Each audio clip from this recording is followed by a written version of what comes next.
உடலை மறவாதிருப்பீர். அதனை திடமுடன் போற்றியே தீர்க்கமாய் வளர்ப்பீர். உடலை மறவாதிருப்பீர். ஆக்கையின் அனுகூலமின்றி எந்த சாக்கையும் நம்பி இந்த ஜடம் நடவாது. ஆக்கையும் அனுகூலமன்றி நோக்கி அறியுங்கள் உண்மை. இதை நீக்கி இருத்துகளே நிர்மூட தன்மை. உடலை மறவாதிருப்பீர். உலகம் இருப்பு அது உடலால். அதன் உள்ளூரை பொருள்கள் உயிர்ப்பு அது உடலால். பலஞானம் வளர்வது உடலால். ஒரு பரலோகம் இருந்தாலும் அமைவது உடலால்.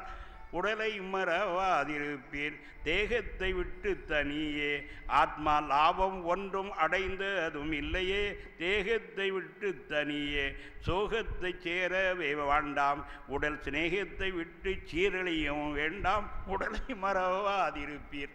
என்ன இது பாடுனது எல்லாம் விளங்கியிருக்கும்னு நினைக்கிறேன்.